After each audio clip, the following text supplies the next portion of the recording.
Depuis l'aube des temps, à chaque âge nouveau de l'humanité, les forces du mal s'opposèrent à celles du bien et mirent en péril l'harmonie de l'univers. Pour sauver sa création de la mort aux multiples visages, Vishnu descendit parmi les hommes et la chaîne de ses incarnations raconte l'histoire du monde. Il fut le poisson qui sauva les Védas de l'océan de l'ignorance.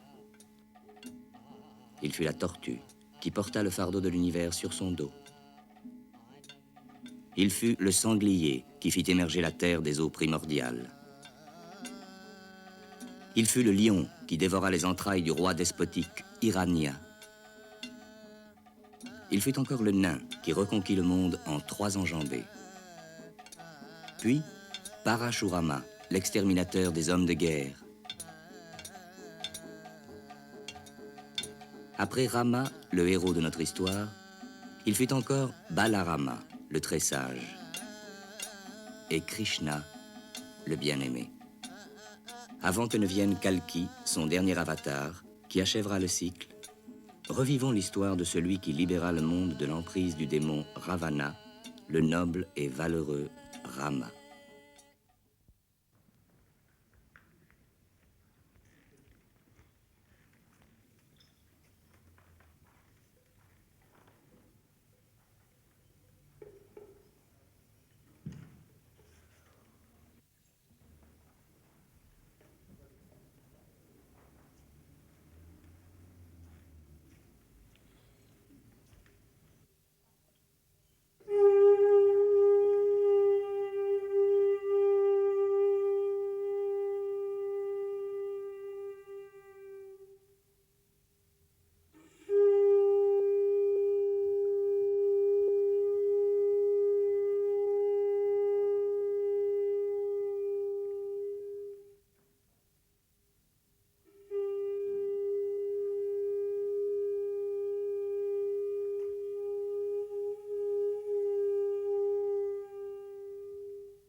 Ô Vishnu, toi qui personnifies la divine félicité, toi qui es tout amour pour ceux qui t'invoquent, tu t'es incarné en ce monde pour nous protéger. Ô Krishna, fils de Vishnu, le dieu des dieux et de Devaki, ô Krishna, le sage entre les sages, tu règnes dans ta cité des mers avec les belles aux yeux de lotus. Ô Rama, fils du roi Dasharata, donne-nous ta bénédiction. Ô Rama, époux de Sita, toi dont le teint est pareil aux sombres nuages, dispense sur nous tes bienfaits. Ô Rama, toi qui resplendis sur le monde, semblable à la lune parmi les élus de la dynastie solaire, protège les sages et tous ceux qui prononcent ton nom.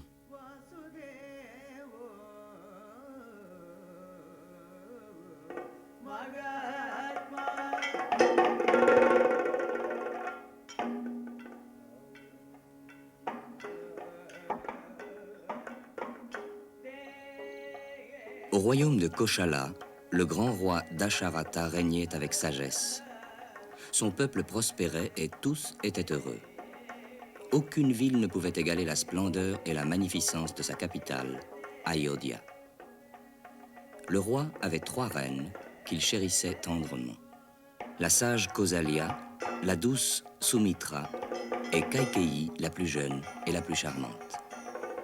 Mais son bonheur n'était pas complet. La bénédiction suprême, un fils, lui était refusée. Sur les avis de son fidèle conseiller Vasistha, une année de prière et d'offrande fut décidée.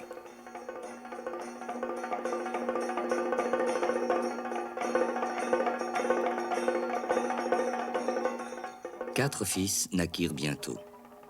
La reine Kausalya donna naissance à Rama, Kaikeyi enfanta Bharata, et Sumitra mit au monde Lakshmana et Satrughna. Dasharata, maintenant comblé, voyait ses fils grandir en force et en sagesse.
Les 4 frères furent initiés à la philosophie, aux affaires politiques, aux disciplines de combat et aux différents arts.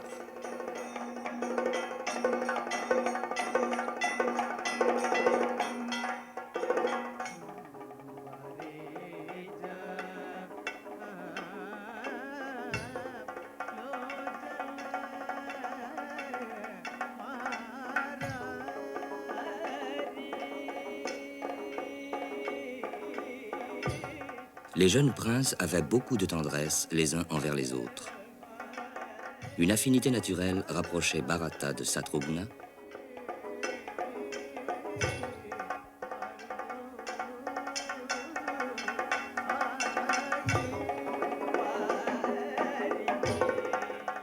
et Lakshmana vouait une grande dévotion à Rama, le plus aimé du peuple de Koshala.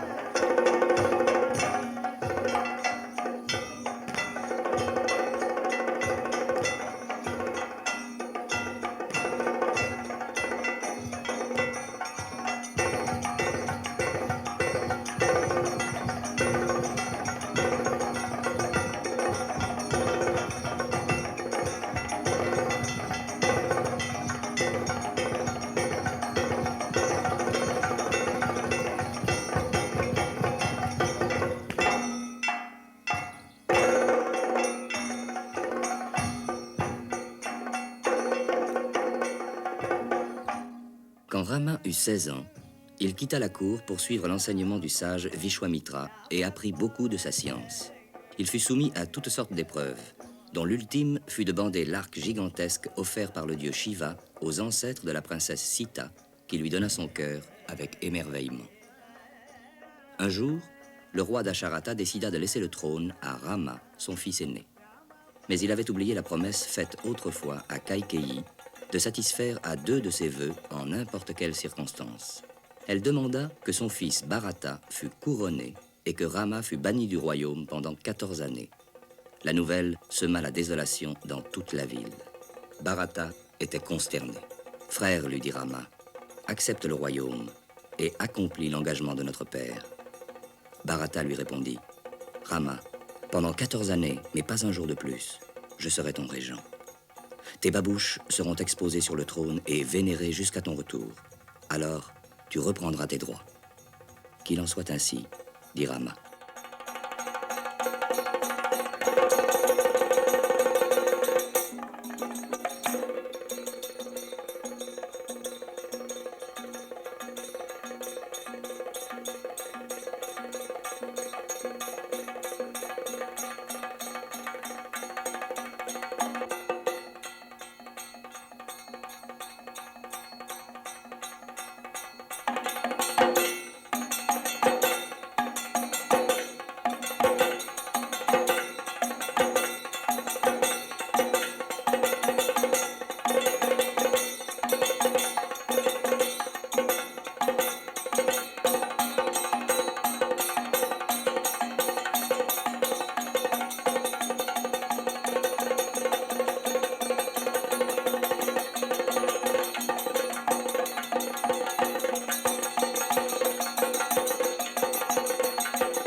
Ravana siégeait, entouré de sa cour démoniaque.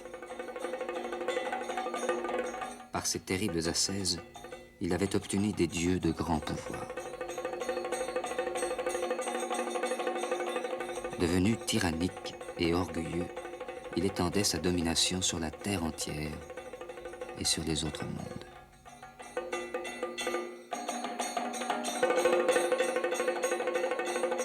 Son emprise était telle qu'il avait non seulement soumis nombre de rois devenus ses serviteurs, mais aussi les dieux qu'il avait réduits à l'esclavage.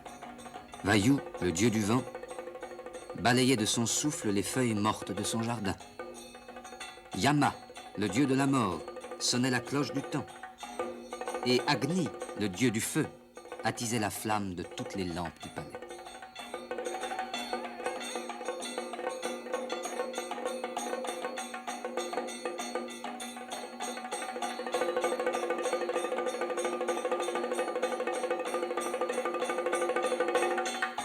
La splendeur de Ravana égalait celle des dieux.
Il alla trouver son oncle, Maricha, un personnage fourbe et habile en métamorphose, pour lui demander son aide.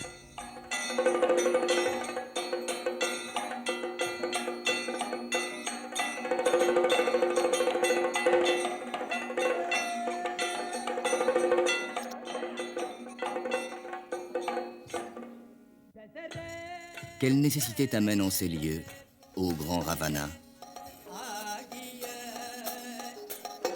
Le fils du roi d'Asharata. Je veux te parler de Rama.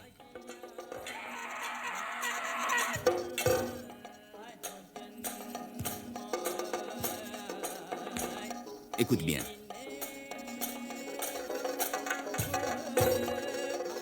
En compagnie de son frère Lakshmana, il a trouvé refuge dans la forêt à Panchavati.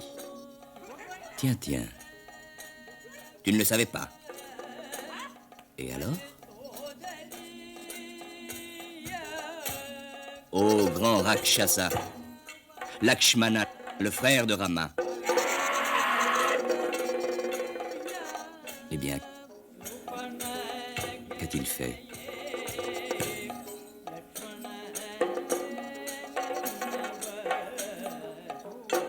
Il a défiguré ma sœur, Sorpanaka.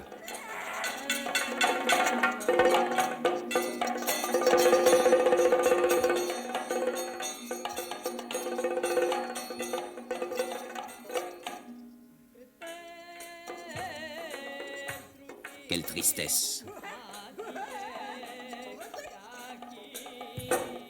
Il lui a tranché les seins, les oreilles et le nez. Il l'a mutilé. Oh, quel grand malheur. Et ce n'est pas fini. Plusieurs de nos frères Rakshasa ont été attaqués par Rama. Encore lui.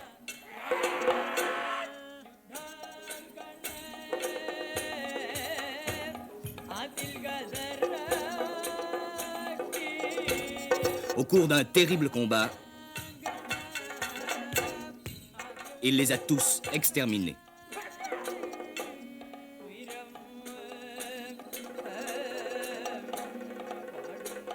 Ainsi, nos frères ont été tués. Et ils vivaient en paix dans cette région.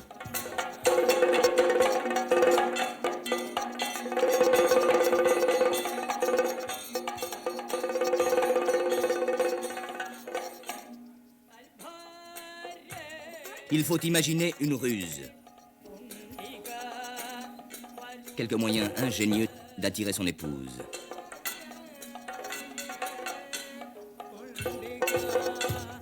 J'ai décidé de l'enlever et de l'amener jusqu'ici. Je vais, dès maintenant, me rendre là-bas, à Panchavati. Et alors, que veux-tu que je fasse? Tu dois venir avec moi.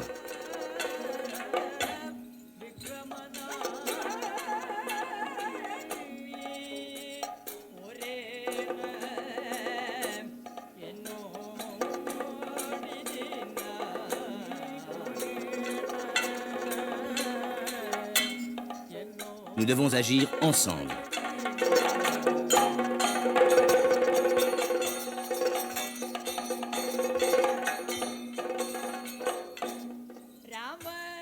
Ravana, écoute-moi d'abord. Rama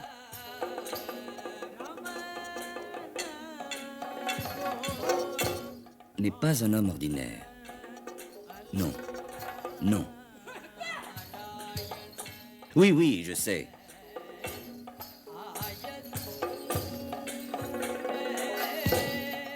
Rama est l'égal d'un dieu. Tu peux en être certain.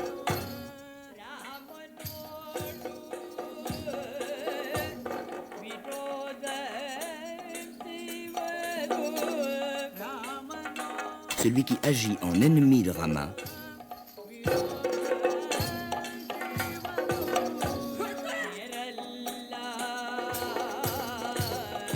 va à l'encontre des lois du Dharma.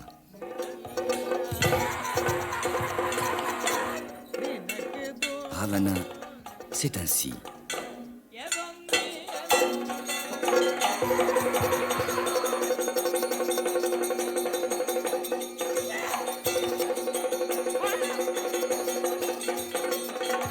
Rama n'est pas plus qu'un vermisseau. Il ne peut rien contre moi.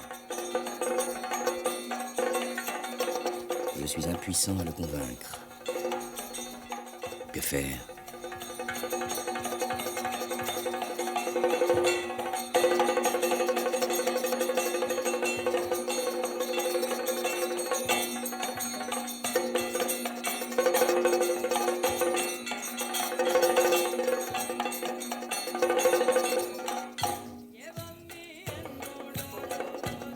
Il est inutile de discuter davantage.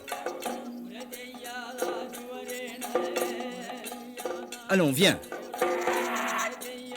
Tu dois venir.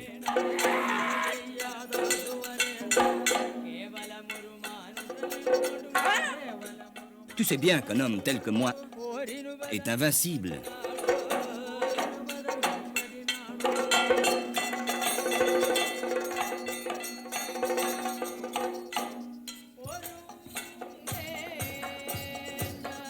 C'est bon, Ravana.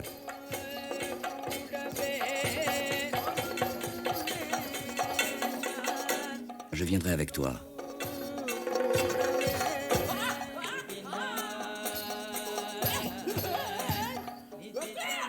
Enfin, tu deviens raisonnable. Mais prends garde, Ravana. Toute notre race,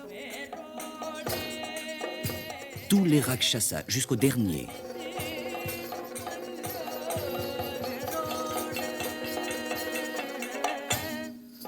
seront anéantis. C'est une certitude. Par un seul homme. Et toi, Ravana, souverain des Rakshasas, tu en seras responsable. Cela est certain. maintenant.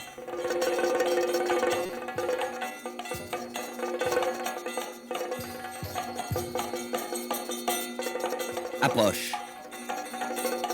Rama, Lakshmana et Sita sont dans la forêt. Tu vas t'y rendre immédiatement. Tu te transformeras en une jolie gazelle au pelage doré. Et tu t'approcheras de leur demeure. Sita te verra, son cœur sera captivé et elle désirera éperdument te posséder.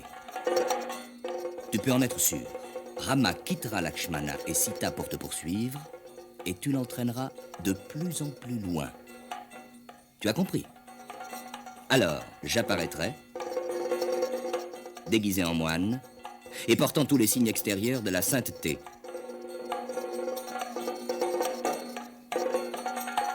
J'enlèverai Sita et l'emporterai sur mon char.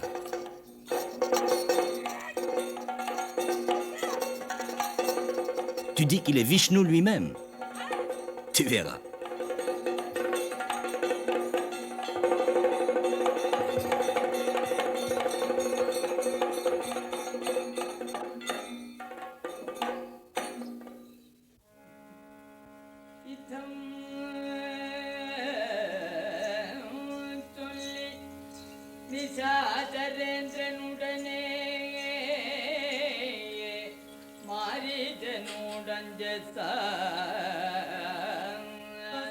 Selon le plan prévu par Ravana, Maricha se dirigea vers Panchavati. Là, il se transforma en une gazelle d'une beauté surnaturelle et se mit à gambader aux abords de l'ermitage pour attirer les regards de Rama et de Sita.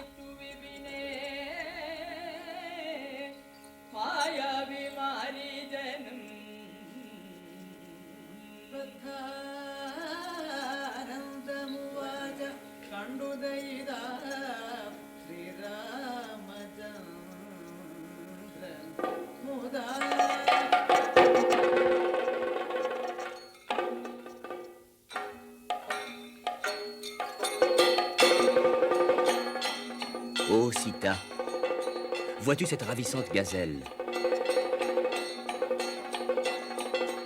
Lakshmana, l'aperçois-tu?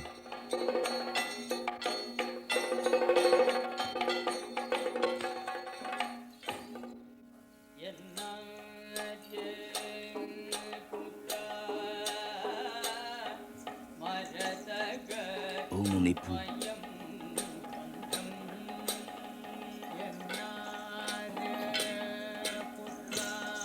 Tel un bijou précieux et son encolure.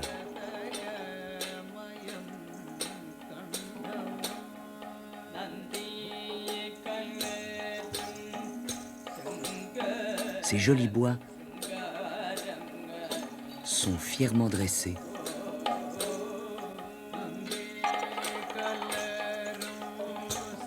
Comme ils sont harmonieux.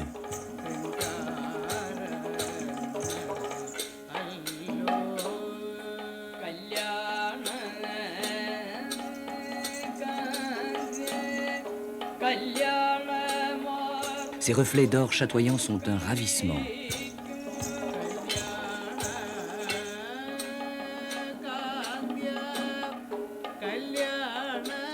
Quand elle va et vient et s'ébat,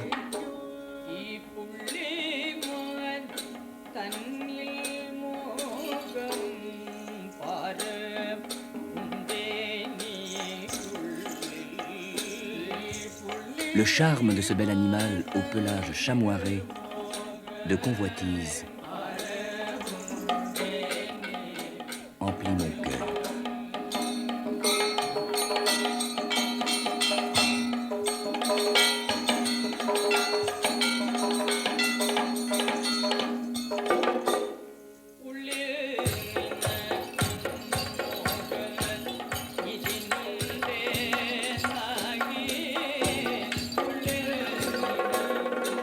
Si ton cœur désire vraiment cette gazelle,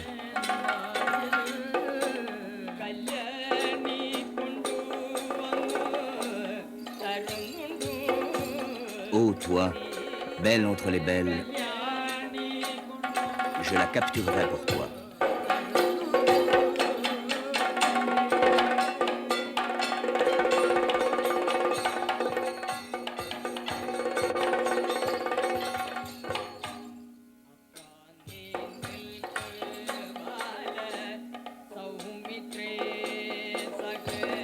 Maintenant, sois gentil. Lakshmana, mon frère, en mon absence,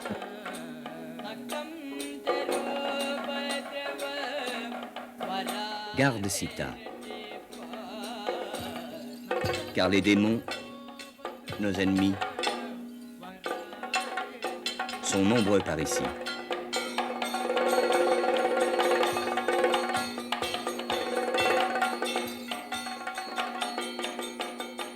Ma bien-aimée, qu'il en soit selon tes vœux.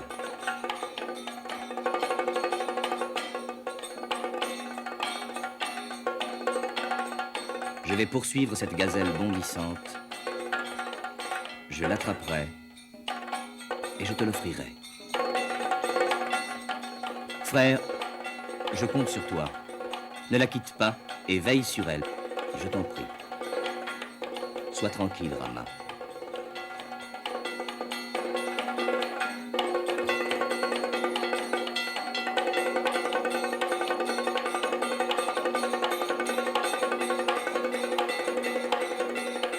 Pars sans inquiétude.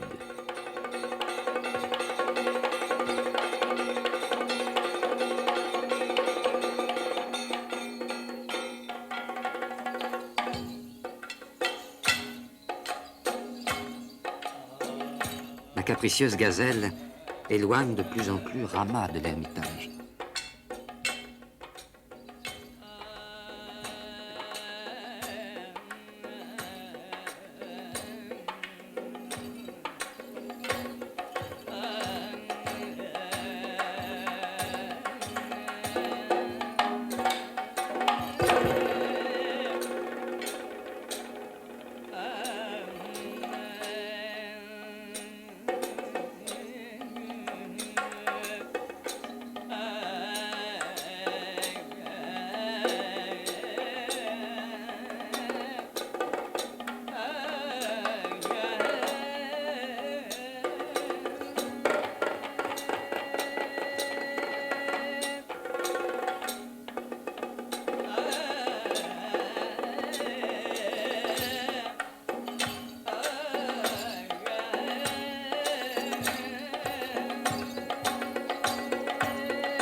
Non, ce n'était pas un innocent animal, c'était un démon déguisé.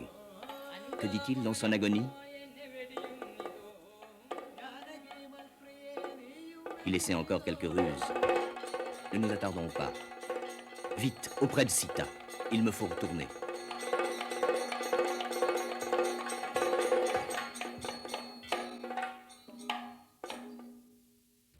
Oh, Lakshmana! Lakshmana! Sauve-moi!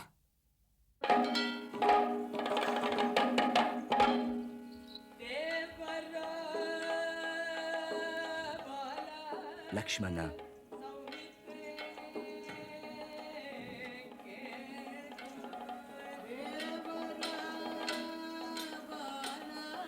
Frère de Rama, écoute, je t'en prie. N'entends-tu pas ces gémissements?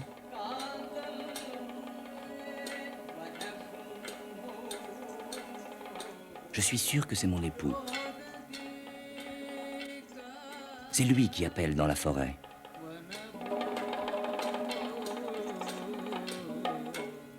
Non, Rama ne gémirait pas ainsi.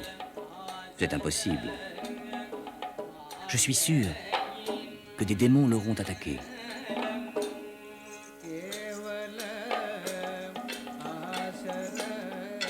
Au moyen de quelques ruses. Lakshmana, je t'en prie, pars vite à son secours. Mon cœur le sait.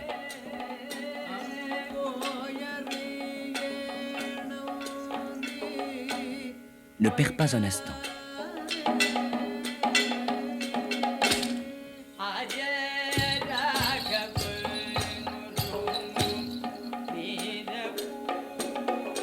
Chère sœur, épouse de Rama, tu ne dois pas t'alarmer ainsi.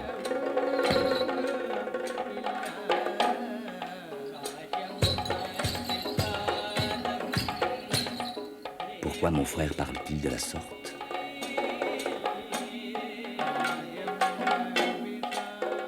Il n'y a aucune raison de t'inquiéter, ô sœur vénérée.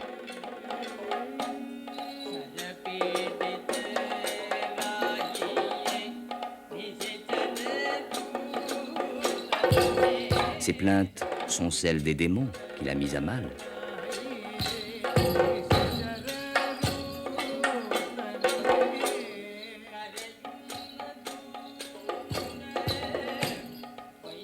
Ce sont leurs gémissements.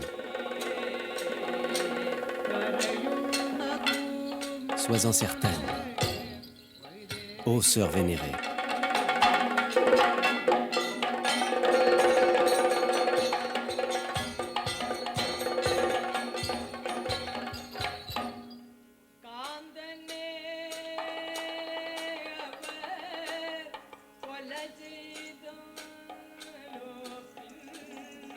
Maintenant, je sais ce que tu attends.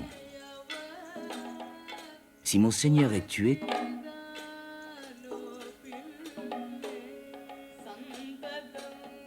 tu espères pouvoir passer le reste de tes jours avec moi pour épouse. Oh, tais-toi. Tes paroles sont intolérables. Elles me percent le cœur. Si c'est ce que tu souhaites.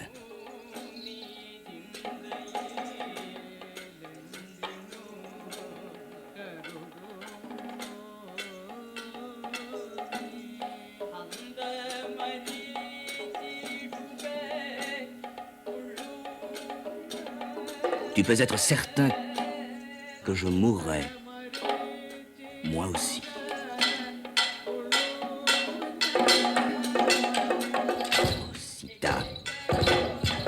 Ne m'insulte pas.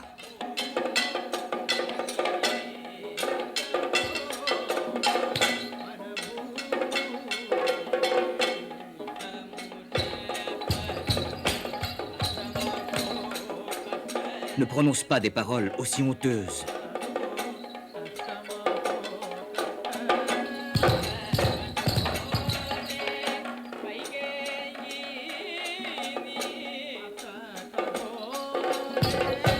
Tu parles comme Kaikeyi.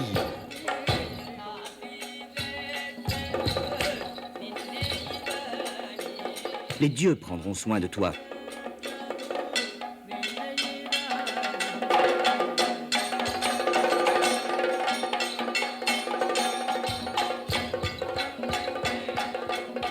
Avant de quitter Sita, Lakshmana trace autour d'elle un cercle magique destiné à la protéger de l'atteinte des esprits malfaisants. puisque tu le veux. Je pars.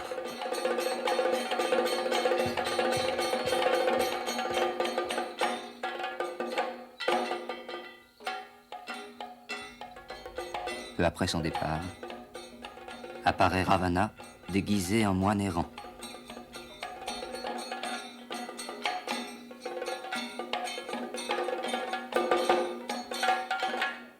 Obéissant aux règles de l'hospitalité, Sita, en signe de respect, va aller au-devant de lui. Elle sortira ainsi du cercle de protection.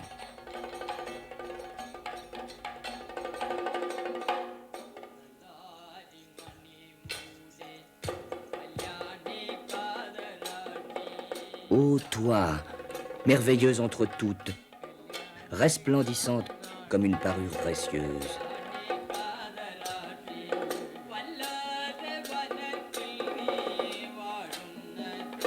Que fais-tu ici, dans cette forêt? Saint homme, ne le sais-tu pas? Tu pourrais être l'élu d'un puissant roi. Ô bel enfant, pourquoi es-tu seul ici, abandonné, en pleine jungle?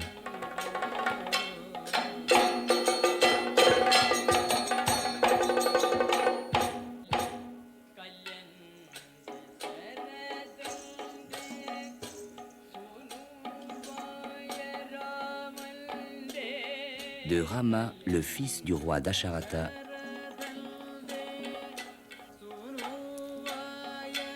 De Rama, le très noble, je suis l'épouse.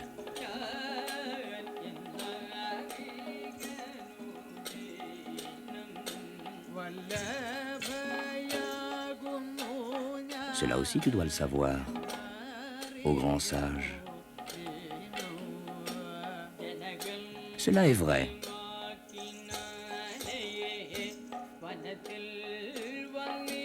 Sur le conseil de mon père,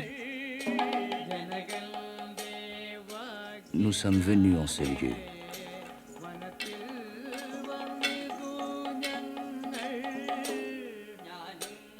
Oh, cela est bien triste en vérité. Moi-même, Rama et son frère Lakshmana, tous les trois, nous vivons ici. Où sont-ils donc? Un démon est venu nous surprendre. Sous la forme d'une gazelle au pelage d'or,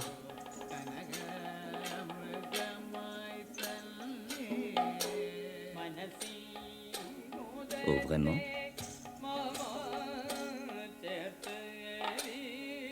Mes yeux étaient charmés par cet animal.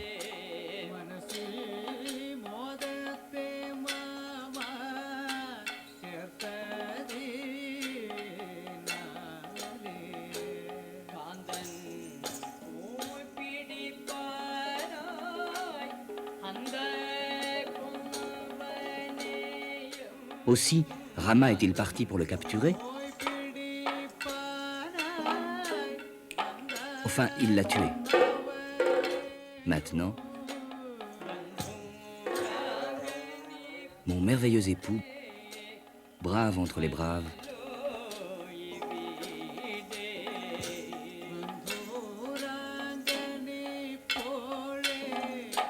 va revenir, ici même. Écoute bien, Ravana est le seigneur du monde.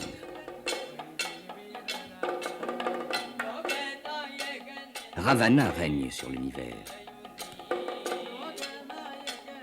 As-tu entendu parler de lui, ô ma charmante? Eh bien, Ravana, c'est moi-même. Oh Seigneur, c'est Ravana.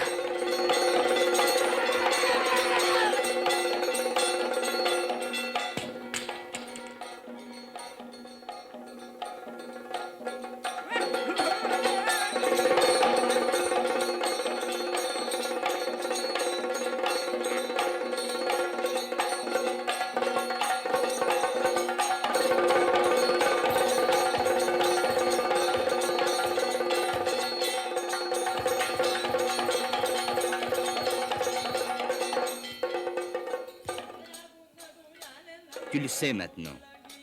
Je suis le roi de Lanka, venu pour t'enlever. Seigneur, que vais-je devenir?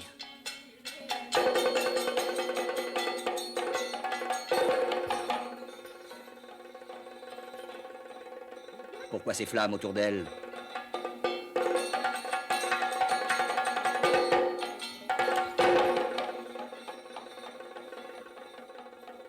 Oh, je ne puis la toucher.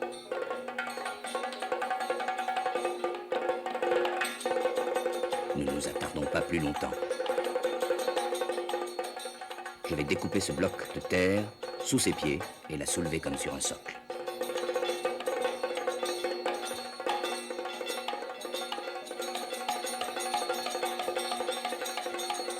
Allons, viens, Sita.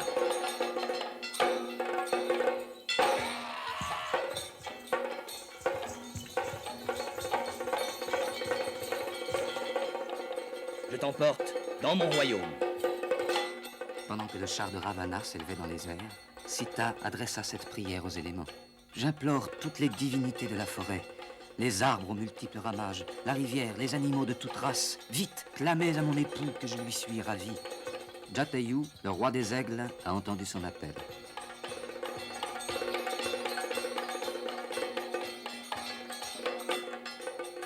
Gare à toi, Ravana.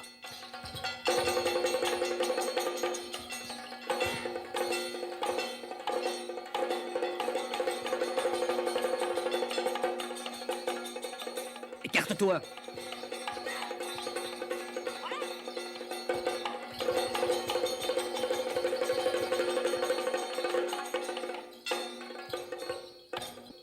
C'est un acte indigne d'avoir dérobé l'épouse de Rama. Tais-toi, vieil oiseau sénile. Ravana, tu dois libérer Sita. Immédiatement. J'ai dit. Cesse de jacasser, vieux rapace.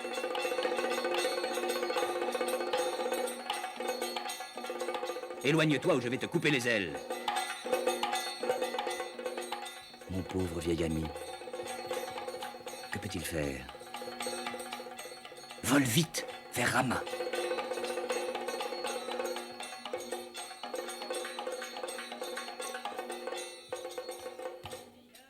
Jatayu,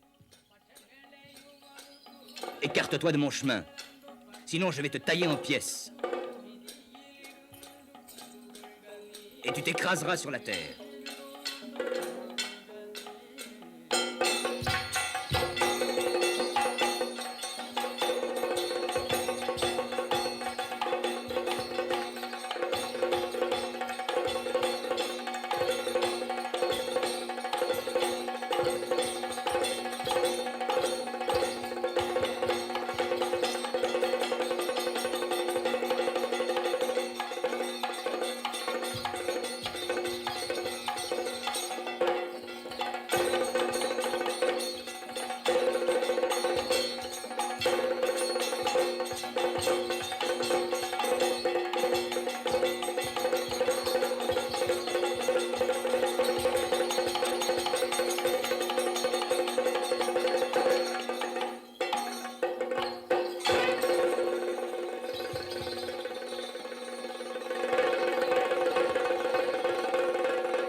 Il est dit qu'après l'enlèvement de Sita, les cieux s'assombrirent.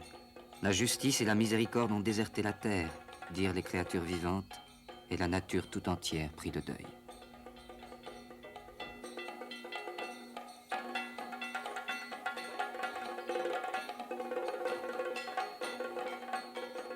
Dans la forêt, Lakshmana avait rejoint Rama et tous deux se hâtèrent vers l'ermitage, mais Sita avait disparu. Rama s'abandonna au désespoir.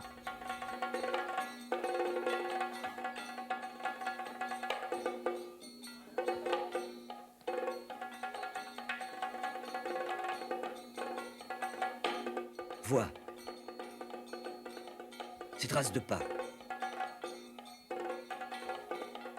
De lutte.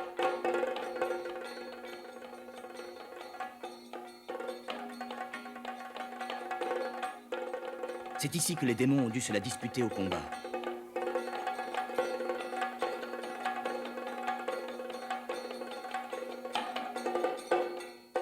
Oh, regarde!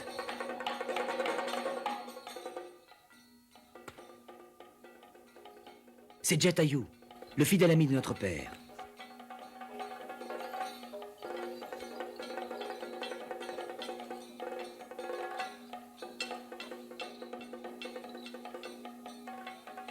Que dis-tu?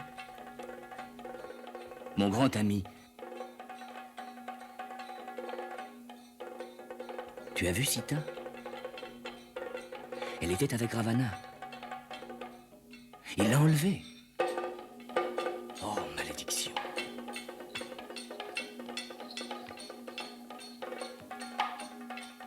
Et ensuite, tu as tenté d'arrêter son char. Ces traces sont celles de ton dernier combat. Et elle t'a coupé une aile.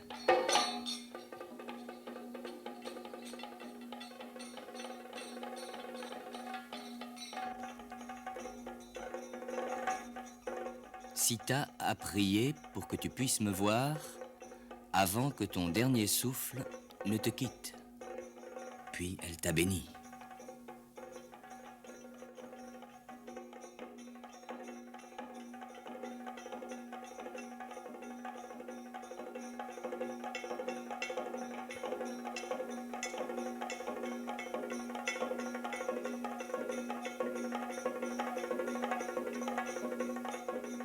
Ô noble ami, tu nous as donné ta vie.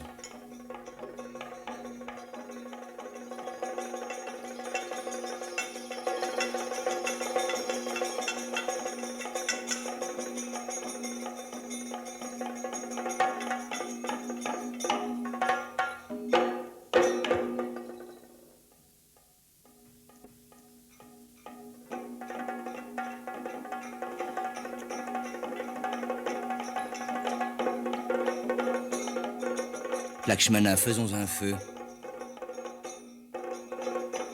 et accomplissons le rite funéraire.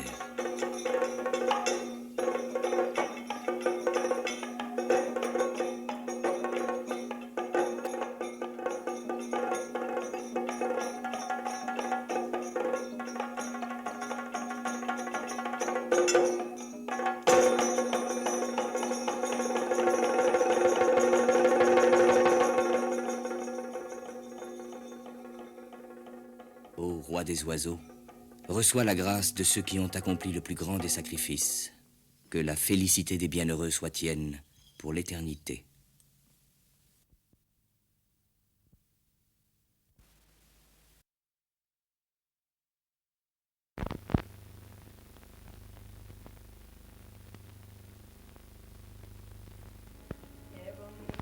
À la recherche de Sita, Rama et Lakshmana traversèrent le pays montagneux de Kishkinda, peuplé par la race puissante des singes, doués de pouvoirs surhumains reçus des dieux. Ceux-ci les conduisirent auprès de leur chef, le grand Sugriva, fils du soleil, qui vivait caché dans la terreur de son frère, le roi Bali, depuis que celui-ci l'avait chassé du royaume et lui avait pris son épouse.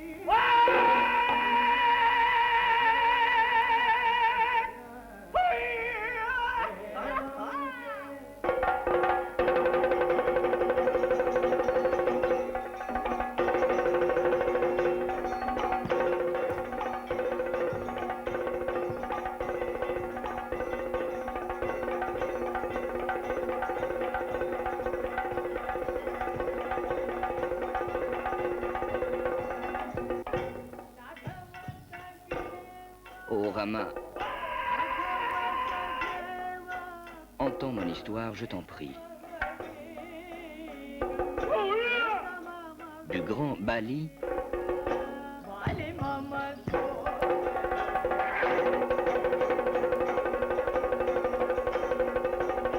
je suis le frère.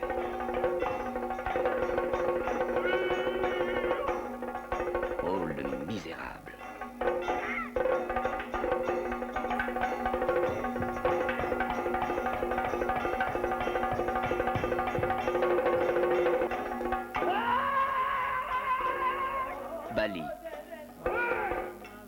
frère est fort et vigoureux.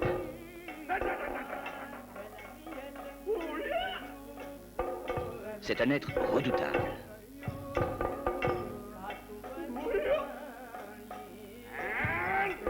Il déracine les arbres.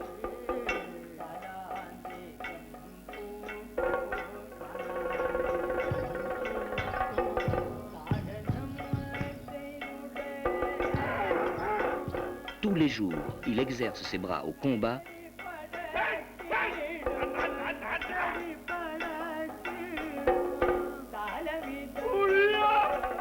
contre 7 immenses palmiers.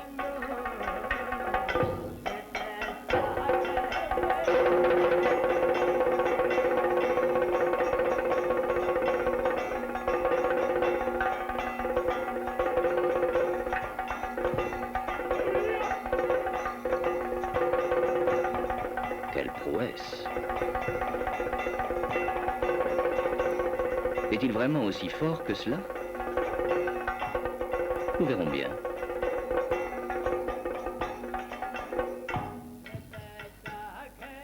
Oh Rama, vois-tu tous ces palmiers?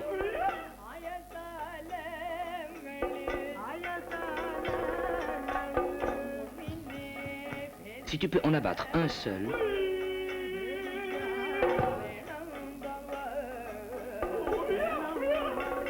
j'aurai confiance en toi.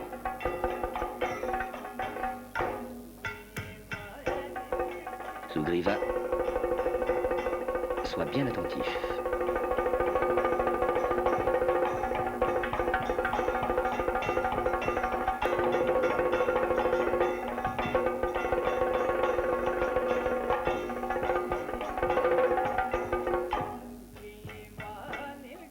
Sugriva, écoute-moi.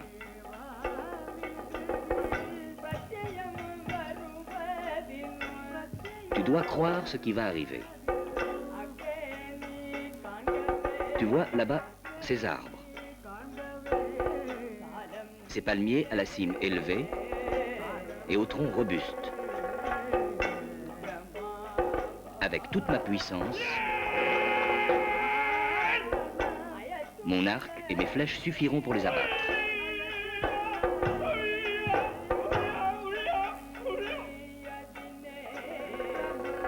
Ô Sugriva, sache-le.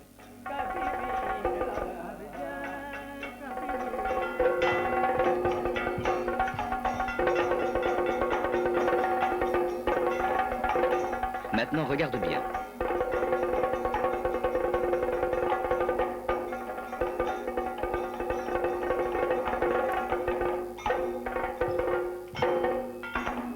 Il est dit que la flèche de Rama traversa non seulement le tronc des 7 palmiers, mais aussi les 7 mondes, les 7 mers, et toutes choses multipliées par 7.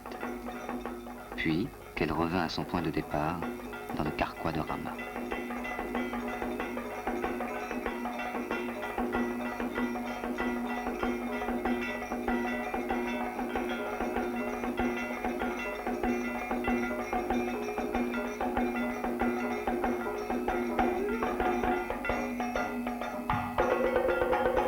Oh Rama, maintenant je garderai en moi l'image de tes pieds vénérés et prierai pour que ta grâce soit sur moi.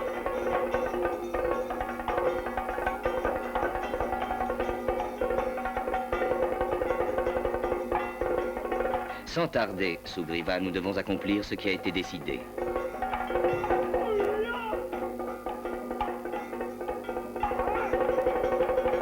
Oh, Rama, j'exécuterai tes ordres. Dis ce que tu attends de moi. Pourtant, un doute m'assaille. Comment me distingueras-tu de mon frère Bali? Lakshmana, apporte-moi une guirlande.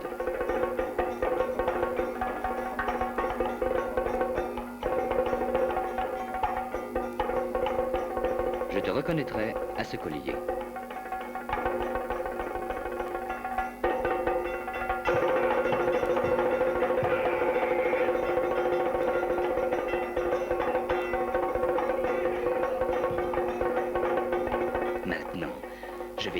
Bali au combat. C'est décidé. Pars vite là-bas, je te suivrai.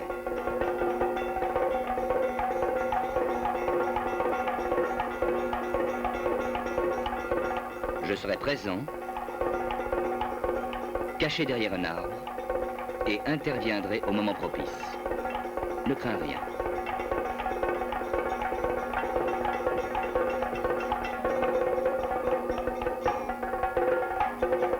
Ne perdons plus de temps. Je vais attaquer Bali. C'est dit.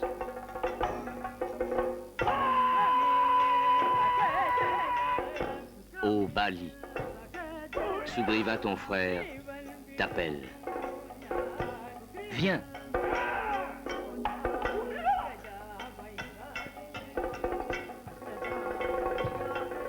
Viens. Ô Bali, fils d'Indra, viens au combat. Viens immédiatement.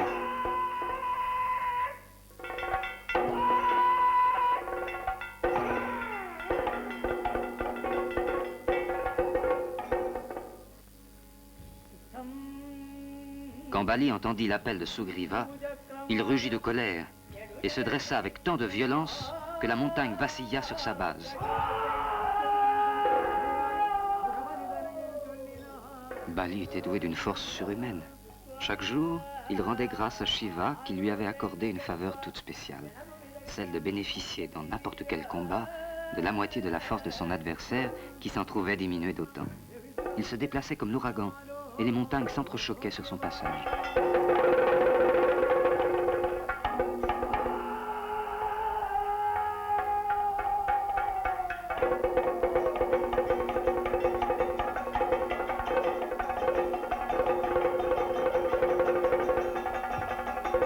Bali était redouté de tous.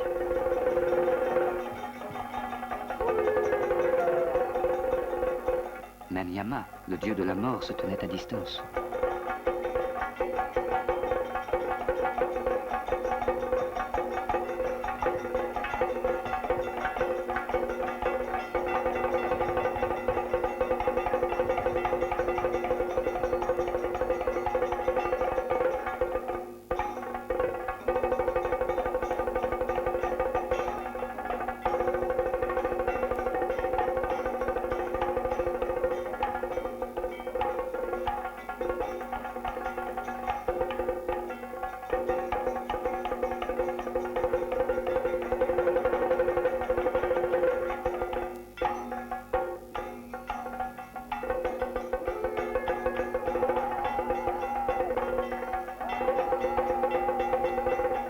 Quel est ce bruit qui m'assourdit?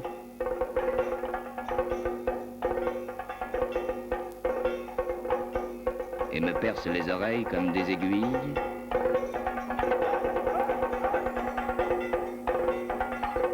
Quelle est cette voix qui m'appelle au combat? Allons, viens. Viens.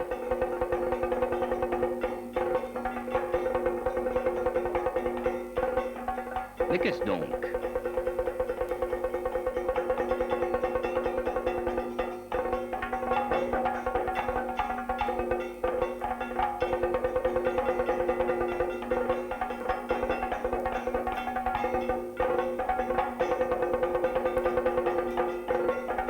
Sugriva apparaît au pied de la montagne. Il s'aventure craintivement vers le redoutable Bali. Où es-tu donc?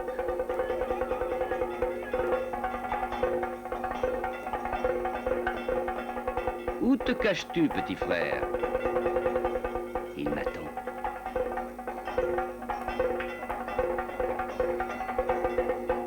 Allons, montre-toi.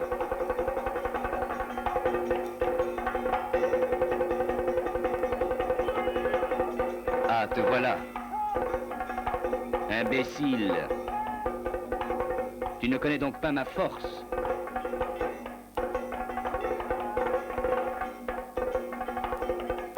Viens.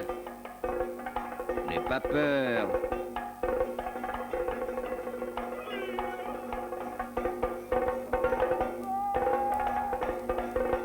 C'est mon frère aîné.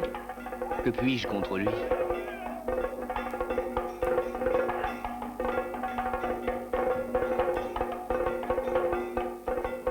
Allons, approche.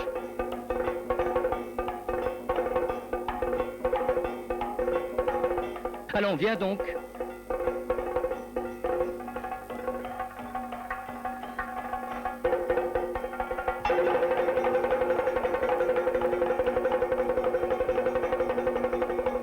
En de larges enjambées, les deux frères se sont rejoints. Ils se pourchassèrent longtemps autour de la montagne, se narguant à distance et grinçant des dents.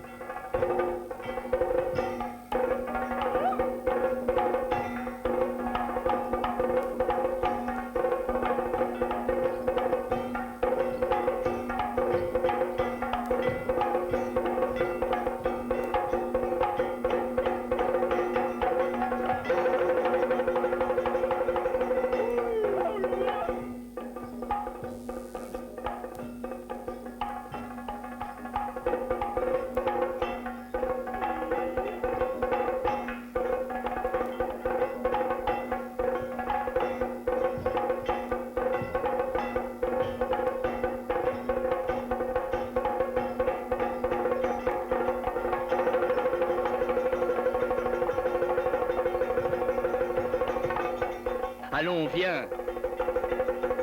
Gare à toi.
frères combattirent durant des heures et des heures.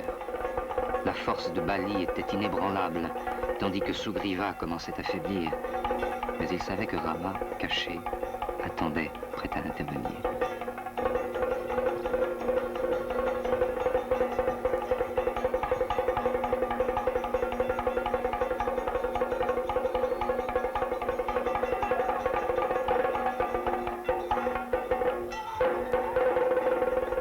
Il est dit que la flèche de Rama, traversant le tronc des 7 palmiers, se planta net dans le cœur de Bali.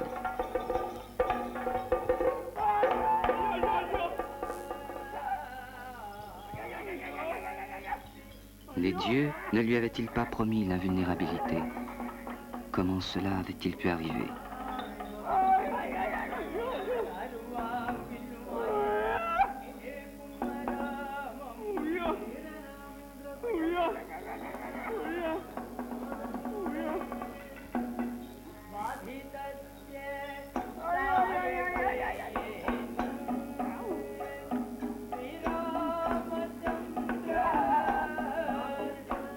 Tu m'as blessé à mort, ô Rama.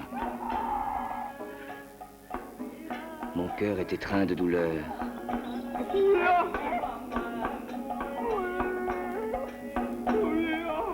Qui prendra soin de mon fils et de mon épouse? Tu m'as abattu par ruse, ô grand prince.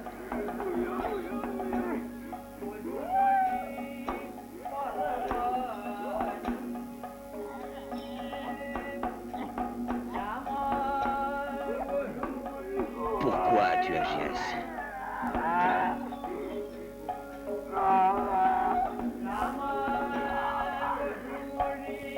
Pourquoi?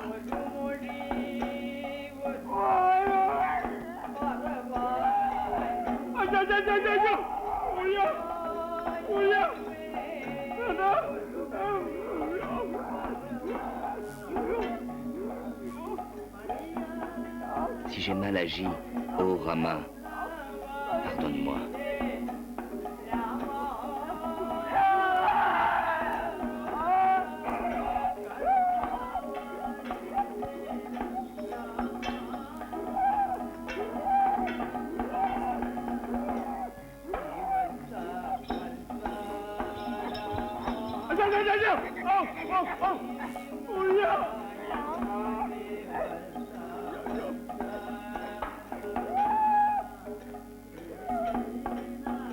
Ô Rama, fils de Vishnu,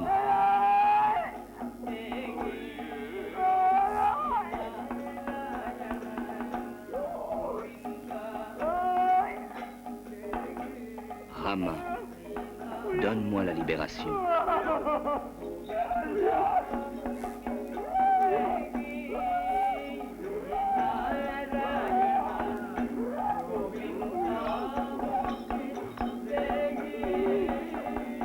Ô Rama, pardonne-moi.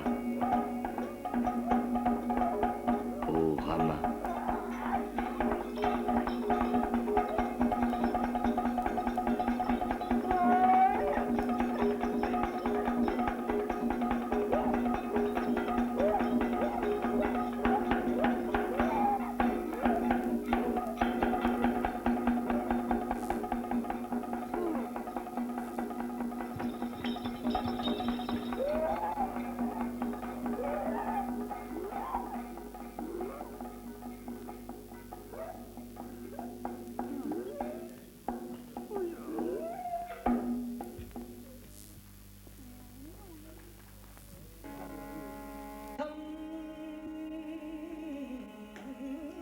Ô Hanuman, Parmi tous les servants de Rama, tu es le plus cher à son cœur. Ta force et ta sagesse sont sans limite. Ton corps est éblouissant comme une montagne dorée. Ta colère est un feu sauvage sur la forêt des démons. Tu es le réceptacle de toutes les vertus. Tu es le guide des pèlerins. Né du vent, tu es le souffle de l'univers. Ô Hanuman, reçois notre hommage.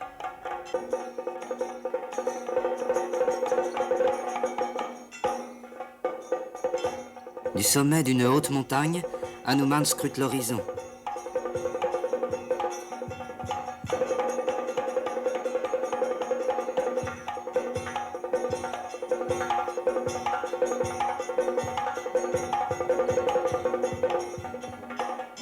Il concentre la puissance yogique de son esprit par-delà les mers vers l'île de Lanka, où Sita est retenue prisonnière.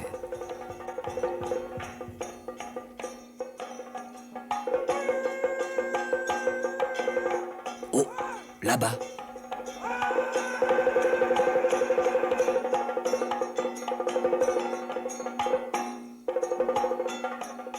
Les eaux tourmentées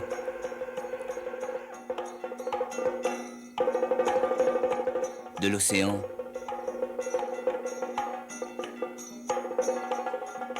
qui s'étend devant moi à perte de vue. Oh, quelle merveille! Mais comment franchir ces eaux tumultueuses? Traverser ce vaste océan.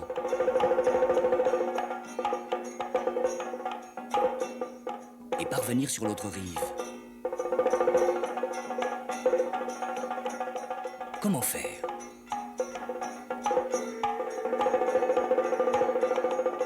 Les dieux m'aideront. Quoi qu'il arrive, je dois d'abord donner à mon corps des proportions gigantesques et bondir. C'est dit.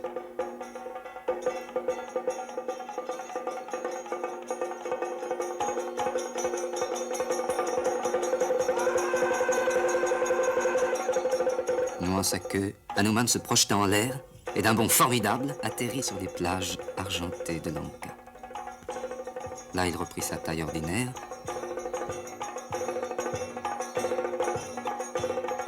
et s'aventura vers la citadelle de Ravana.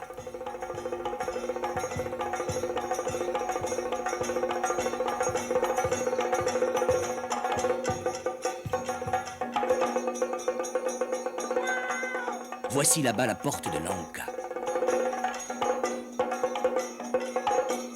Observons.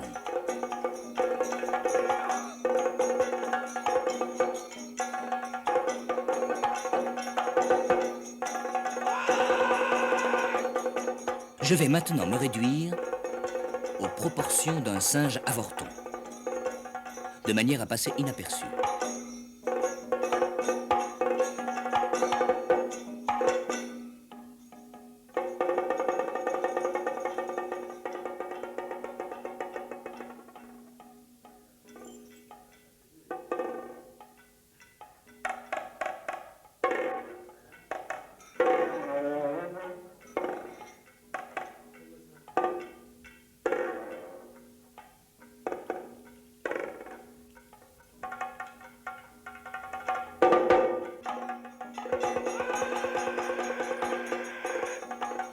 Quel est ce bruit semblable au tonnerre?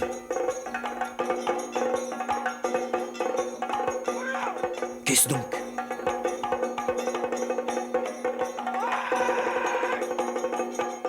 Quel est ce vacarme?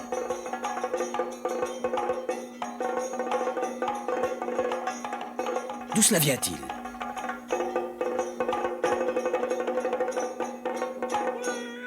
Je vois des musiciens qui frappent des tambours. Comme un ouragan déchaîné.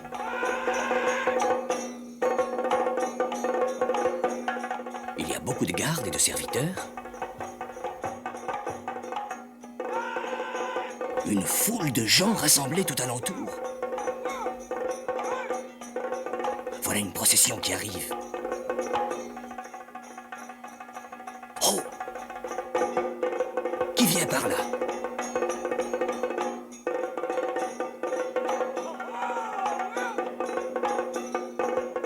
Qui est cet homme à l'aspect terrifiant?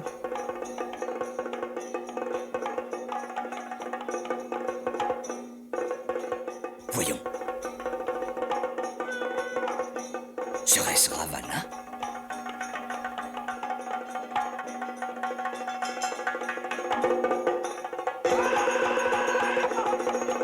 C'est bien lui. Il se dirige par ici. Le voici.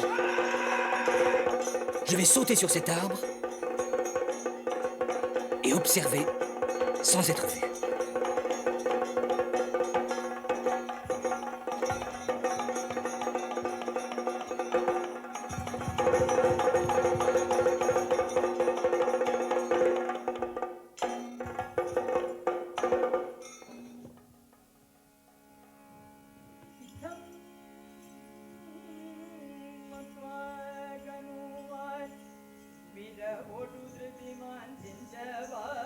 Sita, semblable à une rivière dont les eaux seraient taries, abattue par le jeûne et le chagrin, priait, désespérant de voir un jour la fin de ses peines.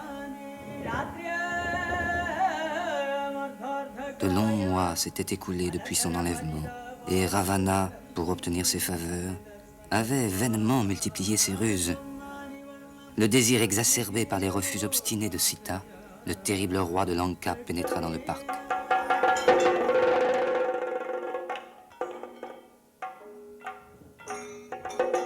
Je vais user des mots les plus doux et essayer une fois encore d'obtenir son consentement.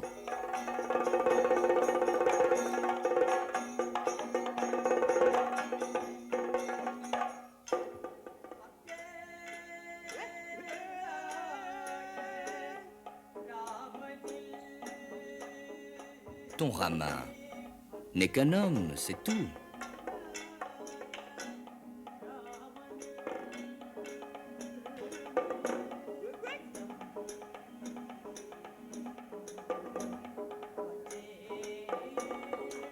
Ton esprit ne doit plus être fixé sur lui.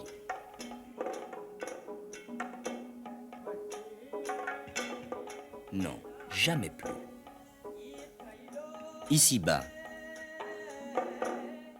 des trois mondes,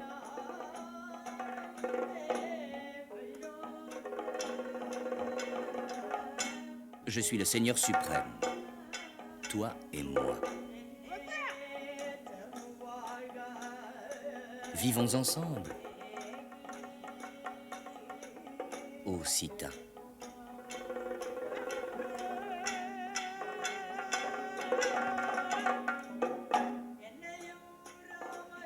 Moi, à Rama, tu dois me rendre. Devant le Seigneur, aux pieds vénérables comme des fleurs de lotus, tu dois aller te prosterner. Sinon, tu mourras.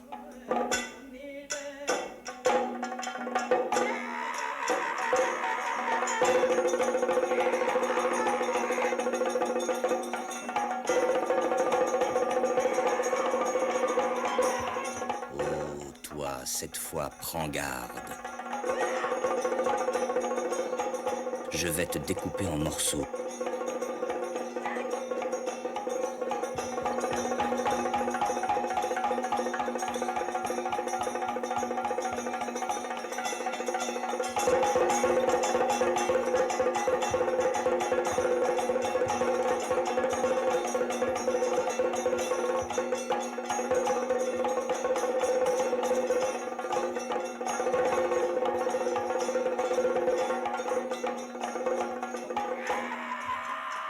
C'en est trop.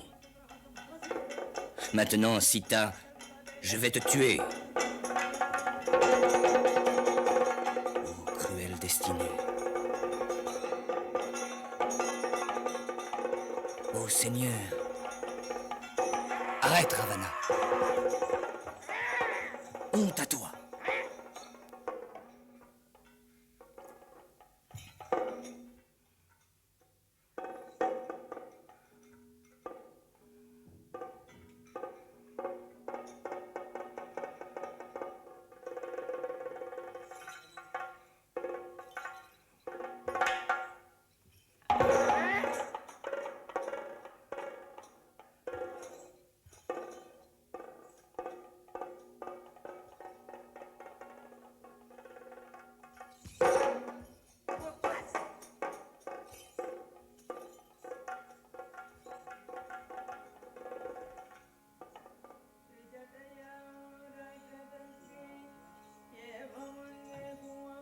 Hanuman, perché sur son arbre, avait été témoin de toute la scène.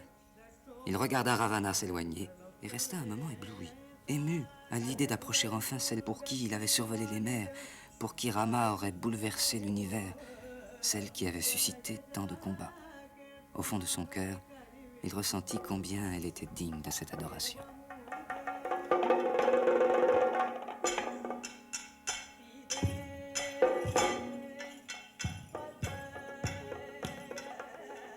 Ô Sita, je te salue, toi aux pieds semblables à des fleurs de lotus.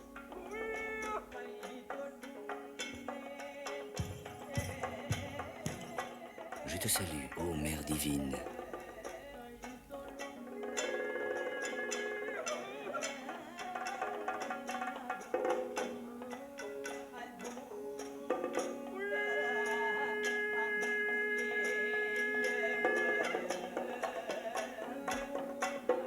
Je viens t'apporter un anneau remis par Rama. Ceci est la preuve de ma sincérité.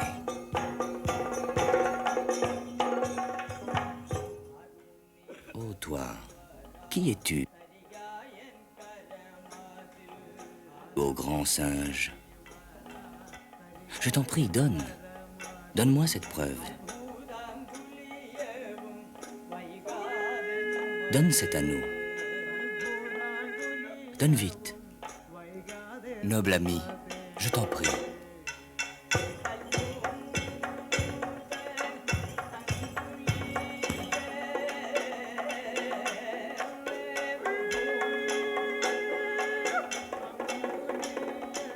Cette merveilleuse bague.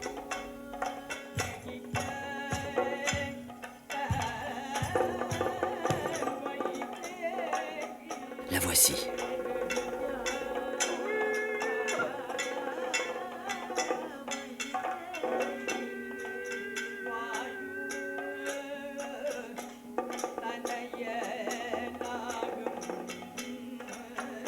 Du dieu du vent, je suis le fils. Mon nom est Hanuman.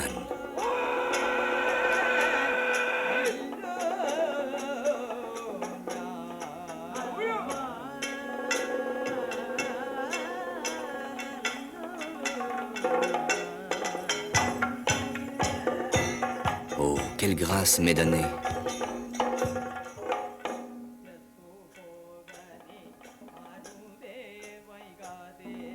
Je te bénis, mon fils. Mais ne t'attarde pas ici. Retourne vite auprès de Rama. Tu lui porteras ce gage de ma part.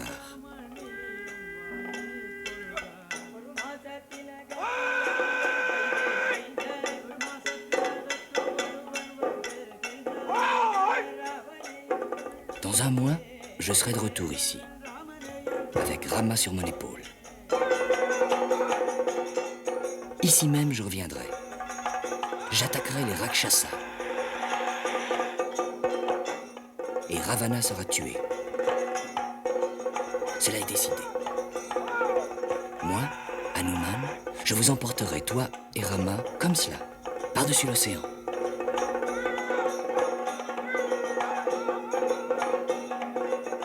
Maintenant, Sita, laisse-moi repartir. Et porter à Rama ton message.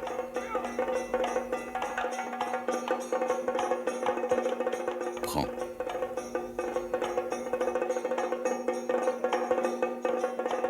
Ô gage précieux, encore tout mouillé de tes larmes.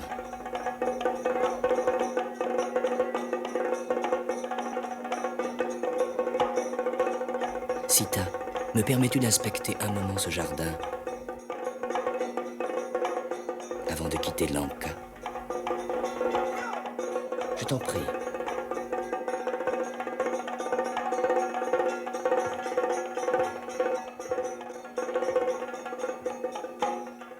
Hanuman était décidé à laisser un souvenir de son passage. Se déchaînant comme la tempête, il brisa les murs, terrassina les arbres. En un instant, tout fut entièrement dévasté. Informé du saccage de son jardin préféré, Ravana envoya le plus fort de ses soldats.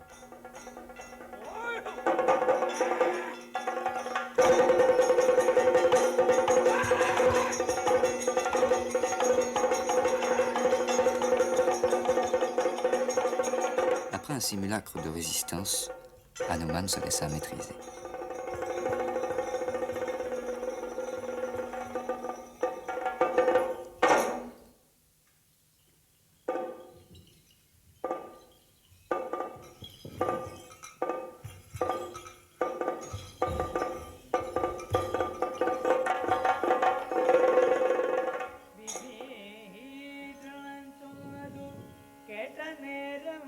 Lorsqu'il avait appris les faits extraordinaires et les ravages accomplis par ce singe hors du commun, Ravana avait senti pour la première fois la crainte l'envahir.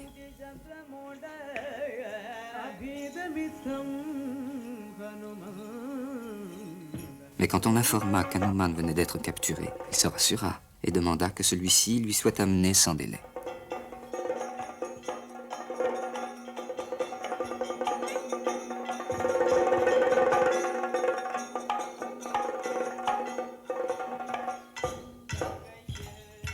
Qu'es-tu venu faire dans l'île de Lanka?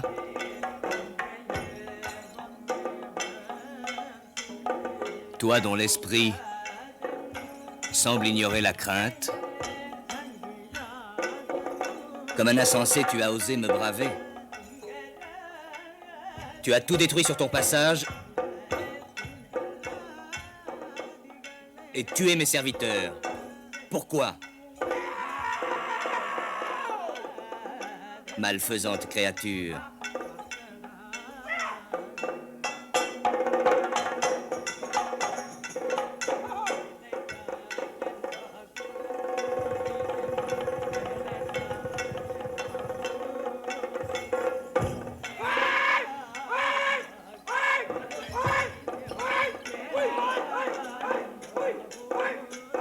Écoute-moi, Ravana. Sache que mes bras sont si forts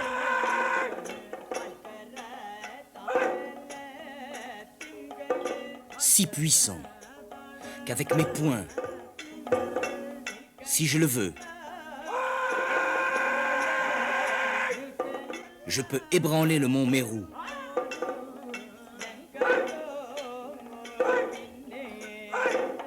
Lanka n'est rien. Je peux tout pulvériser en un instant. Toi qui es vigoureux, viens, Prahasta, et écoute-moi. Toi dont la puissance dépasse celle de ce singe, nous allons donner une leçon à ce grotesque animal. Apporte des mèches de coton, nous les attacherons à sa queue. Ensuite, nous y mettrons le feu.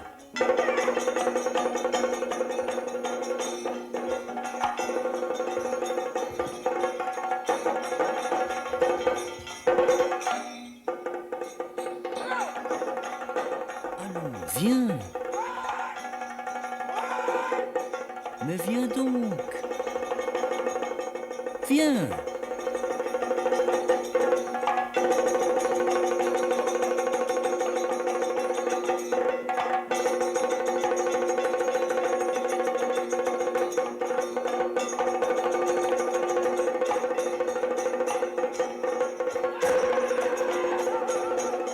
Se saisissant de sa queue comme d'une torche, Hanuman va mettre le feu à toute la ville en dansant de joie.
Maintenant, je vais retraverser l'océan et je reviendrai avec mes armées pour tout anéantir. À la vitesse du vent, Hanuman va rejoindre Rama. Les formidables armées de singes construiront un pont aérien et déferleront sur Lanka, annonçant la fin du règne de Ravana.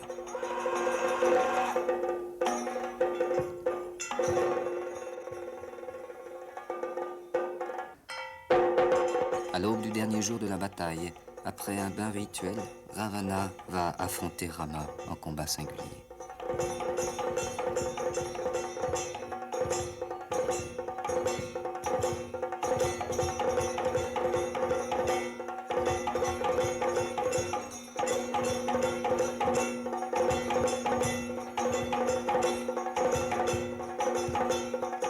Il était si terrifiant qu'Indra, le dieu du ciel, craignit pour Rama. Mais Rama visa le cœur de Ravana, la seule partie de son corps qui était vulnérable. Terrassé, Ravana s'affaissa. Il vit la lumière.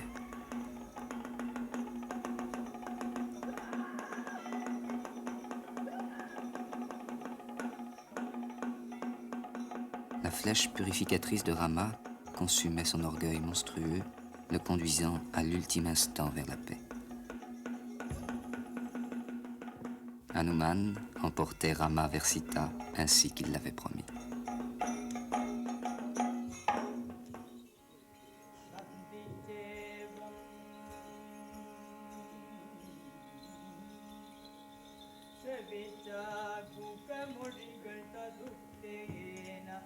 Les 14 années touchaient à leur terme, mais aucune nouvelle de Rama ne parvenait.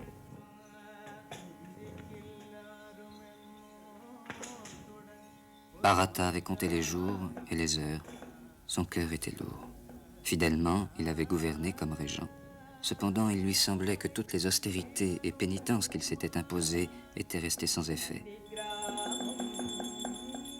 Devant l'autel où étaient exposées les babouches de son frère, chaque jour, il accomplissait les rites d'usage, répétant le nom de Rama avec dévotion.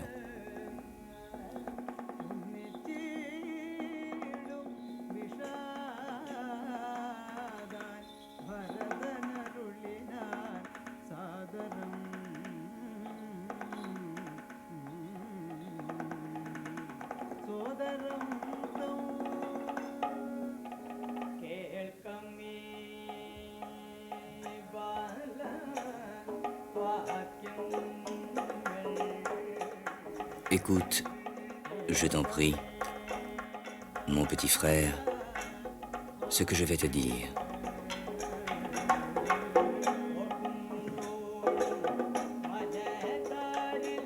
Mes pensées vont sans cesse vers Rama, et la mélancolie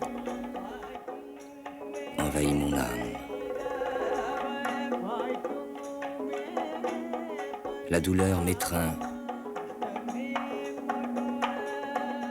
jusqu'à la mort.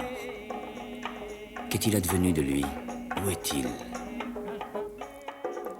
C'est trop de tristesse. L'horizon est désert. N'a-t-il pas promis de revenir aujourd'hui même? Mes paroles sont impuissantes à exprimer le vide de mon cœur. De sa consécration, le temps est venu. Et lui, notre ami le plus cher, n'apparaît toujours pas.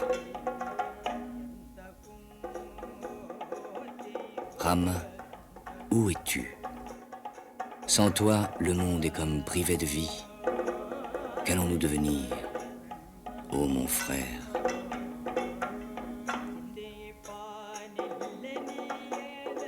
Il est inutile d'espérer encore son retour. Je te demande de préparer le feu sacrificiel où je serai consumé, moi, Bharata. Sans regret, je vais m'y précipiter. Mon corps sera anéanti à l'instant même. Sans sa loi, ma vie n'a plus de saveur. Je veux y mettre fin.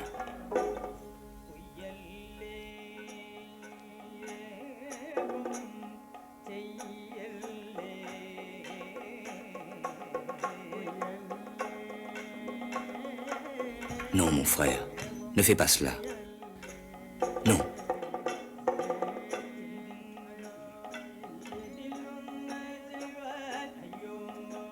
Je ne pourrais supporter que tu accomplisses un tel acte. Si tu mets fin à ta vie, moi aussi je te suivrai.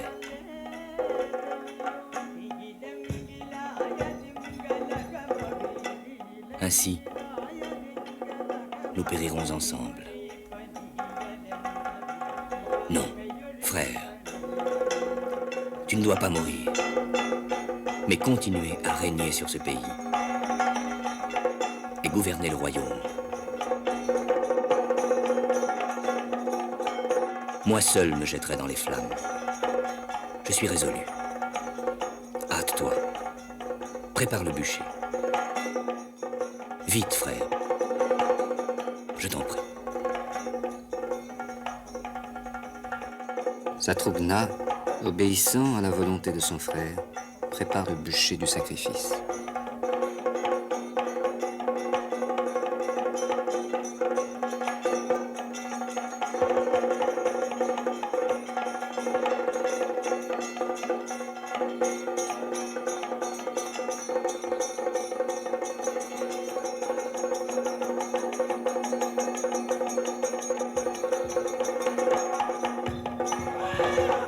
Mes enfants, arrêtez. Il n'y a pas lieu de vous tourmenter ainsi. Que votre tristesse fasse place à la joie. Allons, préparez-vous car tout va s'accomplir, nobles jeunes gens. J'ai traversé les nuages et ramené Rama et Sita ensemble, ici même. Le couronnement doit avoir lieu dès leur arrivée. Tout doit être prêt. Mais qui es-tu donc? Moi? Je suis fils de Vayu, le dieu du vent.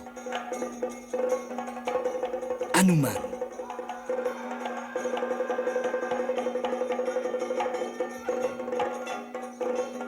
Satrugna, voici le grand Hanuman. Vite, à tous, annonce la nouvelle. Dites au sage Vasista de préparer le palais. Toute mélancolie doit être bannie pour leur retour. Oh, les voilà. Regardez, voici le char de Rama. Ils arrivent. Voici Rama. Une immense clameur monta vers le ciel. Voici Rama.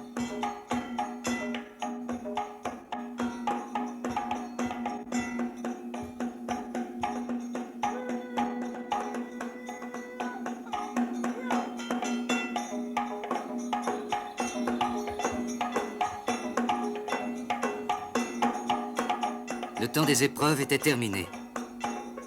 Tous ceux qui, durant ces longues années, avaient gardé présente dans leur esprit l'image de Rama, purent enfin le contempler dans sa gloire et fondre leur âme au cœur du divin, comme dans l'infini.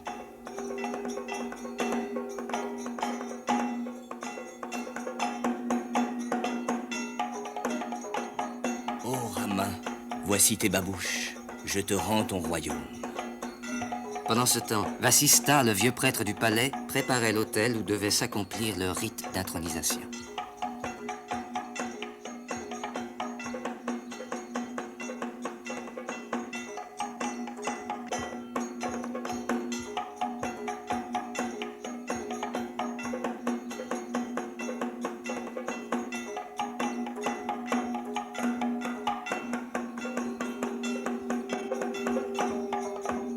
Des messagers furent envoyés par toute la ville et les fêtes du couronnement, interrompues par ces 14 années d'épreuve, purent reprendre avec encore plus de magnificence qu'autrefois. Rama retrouva avec émotion ses amis, ainsi que sa mère, Kausalya.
Viens, Sugriva, approche.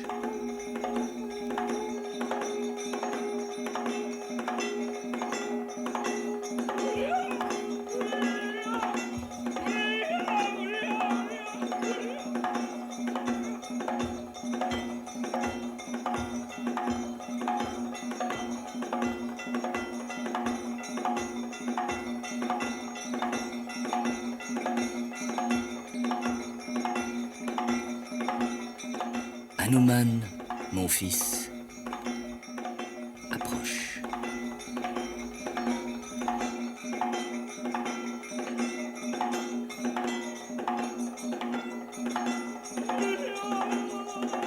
Comment pourrais-je m'acquitter envers toi, ô Hanuman?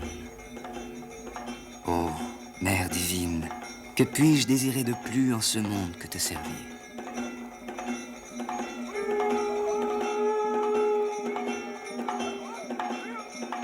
En ce jour béni, quelle joie ineffable est la nôtre.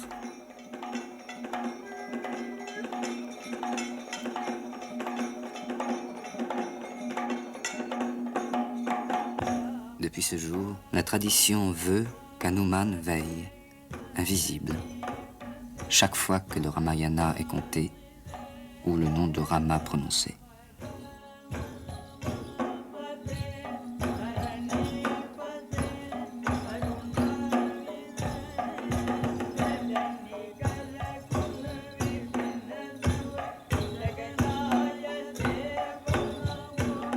Tous les dieux réunis dispensaient leur bénédiction sur le nouveau roi, par qui s'ouvrait un règne d'équité, de paix, d'harmonie et d'amour.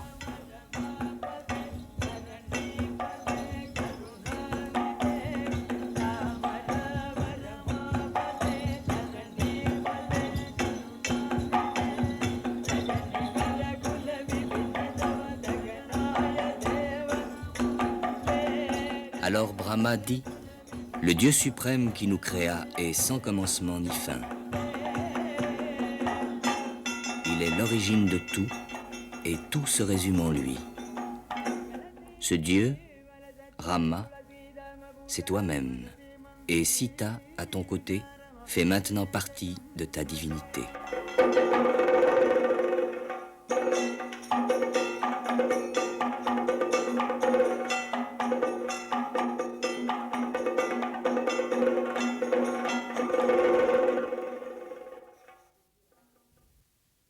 Que ta bonté rayonne sur le monde, ô Rama.